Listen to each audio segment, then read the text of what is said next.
Indian art of teaching या चॅनलवरती आपल्या सर्वांचं स्वागत आहे. विद्यार्थी मित्रांनो, आपल्या या चॅनलवरती आपल्या सर्वांचं स्वागत आहे.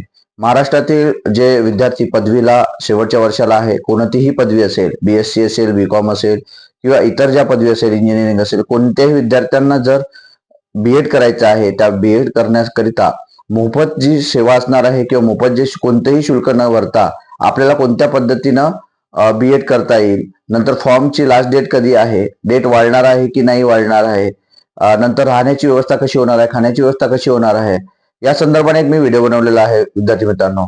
परंतु त्यात जे कमेंट येत आहेत त्या विद्यार्थ्यांच्या कमेंटचं उत्तर म्हणून आपण हा एक व्हिडिओ बनवत आहे की सर नेमकं आम्हाला करता येणार आहे का. असे खूप फोन येतात मला, मुंबई, ठाणे, संपूर्ण महाराष्ट्रभरातून फोन येत असतात आणि त्यावरती मी सर्वांना उत्तर देऊ शकत नाही. त्याकरता हा व्हिडिओ बनवलेला आहे विद्यार्थी मित्रांनो. संपूर्ण व्हिडिओ बघा, जेणेकरून तुमचे जे प्रश्न असतील त्या प्रश्नाचं तुमचं निरसन होईल आणि त्यातून तुम्हाला वेगळा एक मार्ग मिळेल आणि त्यातून तुम्ही बीएड करू शकाल. विद्यार्थी मित्रांनो बघा, बीएडची जी आपली सीईटी आहे, आपण जे फायनल इयरला असाल ते सर्व फायनल इयरला असणारे सर्व विद्यार्थी, बीकॉमचे असेल, बीएससीचे असेल किंवा मग आर्टवाले असतील किंवा इतर जे विद्यार्थी असतील, ते विद्यार्थ्यांना जर बीएड करायचं असेल तर त्या विद्यार्थ्यांना सांगू इच्छितो की जी शेवटची तारीख आहे ती 27 तारीख होती, जानेवारी.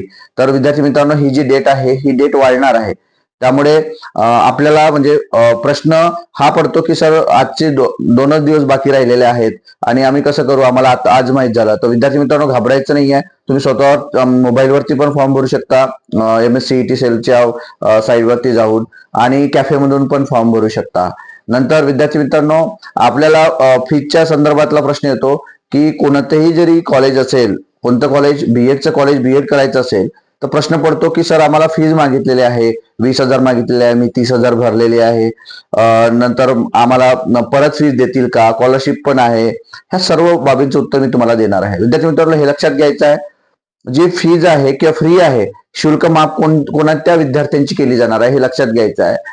3 विद्यार्थी आहे जे शुल्क माफ केले जाणार. एक, मुलींचं जे GR काढलेलं आहे, जे मुलींसाठी 642 कोर्स मोफत आहे, त्याचं एक ती म्हणजे मुली, संपूर्ण महाराष्ट्रातल्या मुली. दुसरं, SC आणि ST जे स्कॉलरशिप होल्डर विद्यार्थी आहेत, म्हणजे शिष्यवृत्ती धारक विद्यार्थी आहे, या विद्यार्थ्यांचे शुल्क माफ होणार आहे. मग शुल्क माफ कशी होईल, तुम्हाला माहित कसं होईल? विद्यार्थी मित्रांनो, शासनाचं एक परिपत्रक आहे. शासनाचं परिपत्रक म्हणजे जे SC विद्यार्थी आहेत त्यांच्यासाठी समाज कल्याणचं परिपत्रक आहे. नंतर जे OBC विद्यार्थी आहेत त्यांचं इतर मागास व बहुजन कल्याण विभागाचं पत्र आहे आणि जे ST विद्यार्थी आहेत त्यांचं आदिवासी विकास विभागाचं पत्र आहे. हे आपण वाचत नसल्यामुळे आपल्याला माहित नाही होत, किंवा काही जे विद्यार्थी कमेंट देत असतात की सर तुम्हाला माहित नाहीये, मोगम बोलत आहात, असं वगैरे देत असतात. पण विद्यार्थी मित्रांनो, आपण काय करत असतो, शासन निर्णय वाचत नाही आणि आपल्याला असं कसं होऊ शकते की कोणतं असं कॉलेज आहे की शुल्क न घेता ऍडमिशन देत असते. विद्यार्थी मित्रांनो, आपल्या गरीब विद्यार्थ्यांना, होतकरू विद्यार्थ्यांकडे 40,000 रुपये फीज नसते, म्हणून शासनानं आपल्याला एक दुसरी योजना दिलेली आहे, ती म्हणजे स्कॉलरशिप, शिष्यवृत्ती धारक, म्हणजे जे शिष्यवृत्ती दिली जाते. मग शिष्यवृत्ती आपल्याला सर्वांना माहिती आहे, जेवढी तुम्ही फीज भरत असता तेवढी परत मिळते. परंतु हे लक्षात घ्यायचं आहे की गरिबांसाठी, दलितांसाठी, मागासांसाठी, बहुजनांसाठी जी योजना काढलेली आहे ही शिष्यवृत्तीची, भारत सरकार शिष्यवृत्ती, जे मॅट्रिकोत्तर असते, तर ही शिष्यवृत्तीची अट अशी असते की ज्या विद्यार्थ्यांना 40,000 50,000 आपण नाही भरू शकत, मग अशा विद्यार्थ्यांसाठी शासन आपल्या वतीनं पैसे भरत असते, म्हणजे कॉलेजला देत असते. मग कोण देत असते? आपलं डिपार्टमेंट देत असते. कोणतं डिपार्टमेंट? ST विद्यार्थी असेल तर आदिवासी विकास विभाग त्यांना आपल्या मार्फत पैसे देत असते. कोणाला? कॉलेजला. इतर मागासवर्ग OBCच्या वतीनं देत असते आणि नंतर SC जे असेल ते समाज कल्याण विभाग देत असते. असे हे जे डिपार्टमेंट आहे आपले पैसे देतात. कोणाला? कॉलेजला. कोणत्या थ्रू? Scholarship through. पण कॉलेजवाले काय करतात? ऍडमिशन फीज आपल्याकडून घेत असतात. ऍडमिशन फीज कशासाठी घेतात ते? की हे विद्यार्थी जर नंतर फीज दिली नाही, यांची स्कॉलरशिप जर आली नाही तर आमचं नुकसान होईल, आणि स्कॉलरशिप जर तुम्हाला मिळत असेल तरच तुम्हाला ते फ्री ऍडमिशन मिळणार आहे, हे लक्षात घ्यायचं आहे. मग काही विद्यार्थ्यांचे असे प्रश्न असते की सर माझी 5 वर्षाची गॅप पडली आहे, माझी 10 वर्षाची गॅप पडली, असेही मला फोन आलेले आहेत. सर मी 40 वर्षाचा आहे, मला बीएड करता येईल का? सर मी 38 वर्षाचा, मला बीएड करता येईल का? 10 वर्षाची मला गॅप पडलेली आहे. अशा विद्यार्थ्यांना त्या ठिकाणी त्याचा उपयोग करता येणार नाही किंवा त्याचा लाभ घेता येणार नाही. कारण जास्तीत जास्त 3 वर्षाची गॅप ठीक आहे, त्याच्यावर जर तुम्हाला गॅप होत असेल किंवा 30 वर्ष 28 वर्षाच्या वर जर तुम्ही हे करत असेल तर तुम्हाला त्याचा लाभ घेता येत नाही, हे लक्षात घ्यायचं आहे. नंतर काही विद्यार्थ्यांचे असे प्रश्न आहेत, सर आम्ही YCM मधून डिग्री केलेली आहे, माझं MA झालेलं आहे, मी MA करत आहे. हे लक्षात घ्यायचं आहे की जो कोर्स असतो तो कोर्स कोणत्या बेसवर आहे हे लक्षात घेणं गरजेचं आहे. जसं उदाहरण मी तुम्हाला सांगतोय, डीएड असेल तर 12वी बेसवर आहे, म्हणजे 12वी नंतर तुम्हाला डीएड करता येतो. तसंच हे जे बीएड आहे हे बीएड कोणत्याही डिग्रीच्या बेसवर करता येतं, म्हणजे डिग्री असणं गरजेचं आहे. म्हणून डिग्री कोणतीही नसो, मग तो एखादा विद्यार्थी बीबीए केला असेल, बीसीए केला असेल तरी त्याला बीएड करता येतं. एखादा विद्यार्थी बीकॉम करत असेल तरी त्याला बीएड करता येतं, बीएससी करत असेल तरी त्याला बीएड करता येतं. म्हणजे हा प्रश्न पडायला नको की सर आम्हाला करता येते, कारण लोकांचा कल कसा आहे की आर्टवालाच विद्यार्थी बीएड करू शकते असं पण डोक्यात भूत विद्यार्थ्यांचे आहे. म्हणून हे लक्षात घ्यायचं आहे, हे तिन्ही फॅकल्टी किंवा इतर जरी याच्यात तुम्ही जर पण डिग्री असणं गरजेचं आहे हे मात्र लक्षात घ्यायचं आहे. 12वी नंतर बीएड नाही हे लक्षात घ्यायचं आहे. मग 12वी नंतर बीएड वाला जे आहे ते नवीन शैक्षणिक धोरणानुसार ते 4 वर्षाचं बीएड आहे. ह्या सर्व गोष्टी आपल्याला माहित असणं गरजेचं आहे. म्हणून मोफत जे बोलतोय मी ते मोफत हे शासनाच्या परिपत्रकानुसार GR नुसारच मी बोलतो आहे.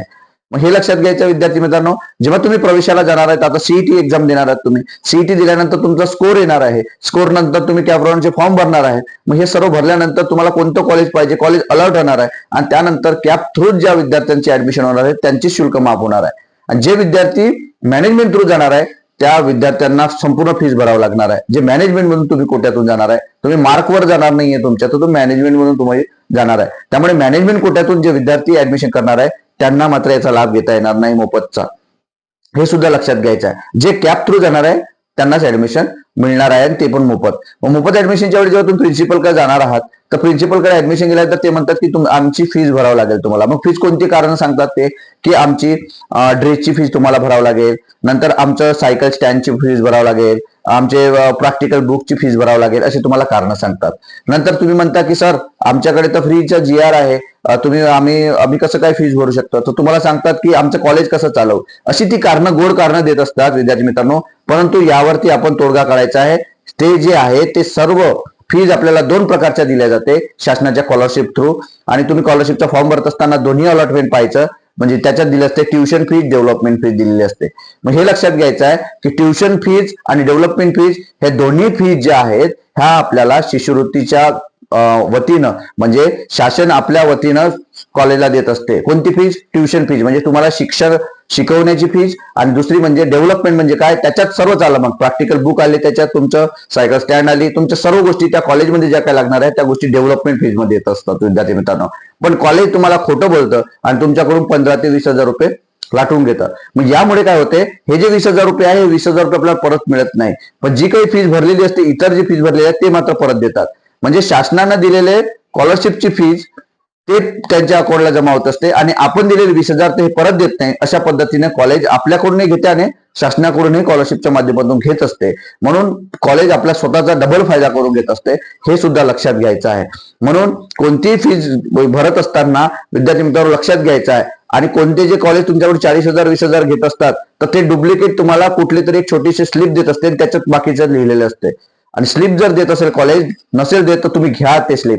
त्या याच्यावरती आपण जेवढ्या विद्यार्थ्यांनी फीज भरलेली आहे तेवढ्या विद्यार्थ्यांची परत फीज मिळवण्यासाठी आपण लढा उभारणार आहोत विद्यार्थी मित्रांनो. त्यासाठी पण आपल्याला एकत्र यायचं आहे. आणि ज्या ज्या विद्यार्थ्यांनी 40-40 हजार रुपये फीज भरले आहे, SC आणि ST विद्यार्थ्यांना लुटून घेतलेलं आहे या कॉलेजवाल्यांनी, तर असे कॉलेजवाल्यांच्या आपण पुन्हा परत फीज घेणार आहोत शासनाच्या माध्यमातून. कारण जे परिपत्रक आहेत ते आपल्याकडे परिपत्रक आहेत, शासन निर्णय आहेत, आणि ज्यावरती शासनाच्या वतीनं त्या कॉलेजच्या प्रिन्सिपलला सुद्धा झुकावं लागलेलं आहे.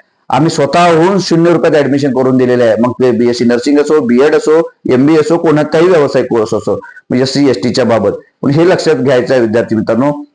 मला असं वाटते की आपल्याला या बाबी समजलेल्या असतील की 0 रुपयात ऍडमिशन कोणाला मिळणार आहे, कसं मिळणार आहे. नंतर अजून एक सांगतो आहे की राहण्याची व्यवस्था वसतिगृहात होते, त्याची जबाबदारी आम्ही घेणार आहोत विद्यार्थी मित्रांनो. ते सुद्धा आपल्याला मार्गदर्शन करू. नंतर तुम्हाला जर हे व्यवस्था नाही झाली तर तुम्हाला जी 60 हजार रुपयाची योजना सांगितली ते पण तुम्हाला मी सांगू इच्छितो.